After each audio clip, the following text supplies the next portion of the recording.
Hey there, and welcome. In this guide, brought to you by the fantastic team at My Tax Accountant, we're going to break down a topic that could honestly be a game changer for how you run your small business. You know that feeling, right?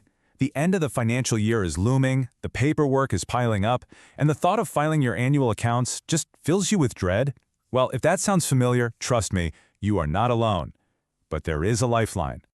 So that's exactly what we're diving into today, micro-entity accounts. This is a much simpler, faster, and yes, cheaper way for the UK's smallest companies to stay compliant.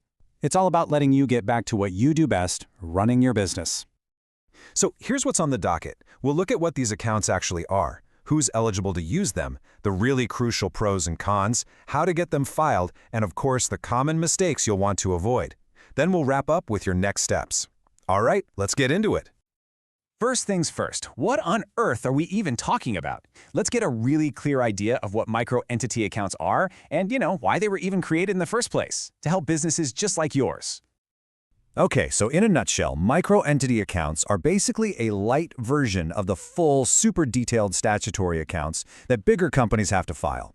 Think of it as a simplified, but still completely legal and compliant way of doing things. They were brought in specifically to save tiny businesses time and money. They tick all the boxes for Companies House and HMRC, but they just cut out all the extra fluff that isn't really necessary for a company of your size. And here's a quick did you know for you. Take a guess. What percentage of UK businesses do you think are actually small enough to qualify for this? It's a whopping 89%. That is wild, right? Nearly 9 out of every 10 companies in the UK could potentially be making their lives easier this way. Now for the really crucial part, figuring out if you can actually use them. Stay with me. This is where you find out if you can unlock all these benefits for your own business. All right, check number 1. For the 2025/26 tax year, is your annual turnover £632,000 or less? And just a reminder, turnover is your total sales for the year, not your profit. Okay, on to check number 2. Is your balance sheet total £316,000 or less? Now, that's just a fancy way of saying the total value of everything your company owns. Cash in the bank, your equipment, maybe a vehicle, the whole lot. And the final check. Do you have an average of 10 or fewer employees? This counts everyone, both full-time and part-time staff. Now here's the absolute key. You don't need to tick all 3 of those boxes. You just have to meet 2 out of the 3. So, for example, picture a freelance graphic designer in London. Her turnover is maybe £85,000. She's got about £15,000 in assets, and it's just her on the payroll. She easily qualifies. But that's not all. Here's where some people can go wrong. Even if you're the right size, some types of businesses are just automatically excluded. We're talking about public companies, any business that's part of a bigger group, most financial or insurance firms, charities, and limited liability partnerships, or LLPs. Okay, so you've run through the checklist, and it looks like you qualify. Awesome. But the next question is, should you use them? Let's get into the pros and cons to help you figure out if it's the right move for you. Right, let's break this down, because this is a really big decision. The benefits are pretty fantastic. Simplicity is the huge one. Less paperwork means less stress and way more time for you to actually focus on your business. And that leads directly to lower accountant fees. We're talking a potential saving of well over £1,000 a year. Another massive plus is privacy. You don't have to put a detailed profit and loss account on the public record. But, and it's a big but, that lack of transparency can be a double-edged sword.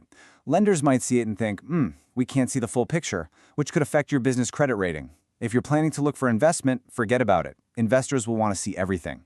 It can also make getting a business loan a bit tougher for the same reason. And finally, while the simple data is great for filing, it might be a bit too basic for you to make big strategic decisions. It's a real balancing act, isn't it? So, let's say you've weighed it all up and decided, yep, this is for me. Great. Let's build your action plan. Here is your step-by-step guide to getting your accounts filed correctly. Don't worry, it's not as scary as it sounds. The whole process really just breaks down into 4 simple steps. You'll confirm your eligibility one last time, get your documents ready, file with Companies House, and then submit everything to HMRC. It's so much more straightforward than the full Monty. So what documents do you actually need? Honestly, you're going to love how simple this is. All you need for the public record is a basic balance sheet, a quick snapshot of what you own and what you owe, and some simple footnotes. That's it. Seriously, no need for a detailed profit and loss account or a long director's report for Companies House.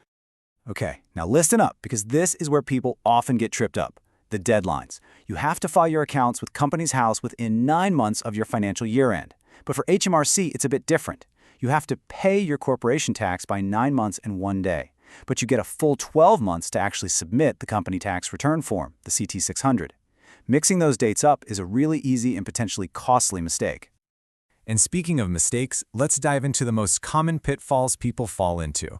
Stay with me here. This next point might actually surprise you, and it could save you a good chunk of change.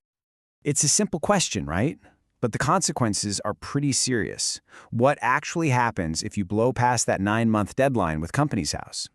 The penalty kicks in immediately at £150, and that's the minimum for being just 1 day late. It doubles if you're late 2 years in a row, and it goes up fast. If you're more than 6 months late, that penalty skyrockets to £1,500. So here's a quick pro tip for you. Go into your calendar right now and set a reminder 2 weeks before your deadline. It's so simple, but it could save you a ton of stress and cash. And it's not just about filing late. Data shows that almost 11% of all micro-entity filings get flagged for errors. While late submission is the biggest culprit, other common slip-ups include forgetting the director's signature on the balance sheet, simple math mistakes, and other little inaccuracies. Just always double-check your work before you hit that submit button. All right, we have covered a lot of ground. So let's pull all that information together and talk about how you can turn this knowledge into action.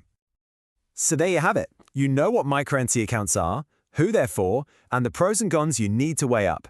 The big question is, are you ready to simplify your accounting and win back some of your valuable time? As the experts at My Tax Accountant always say, this system can be a total game changer. It can save you a huge amount of time and money, but the key is making sure you get it right from the start. And that's really where getting professional guidance can make all the difference. If you're feeling a bit unsure about any part of this, or you just want an expert to make sure it's all done perfectly, the team at My Tax Accountant are ready to help. You can reach them directly on WhatsApp or by phone. The number is right there on your screen, 07854 255 375. Or if you prefer, you can just pop them an email at info@mytaxaccountant.co.uk. I really hope you found this guide helpful. For more clear, no-nonsense advice on tax and accounting, you know what to do. Make sure you hit that subscribe button. Thanks so much for watching, and here's to simpler accounting.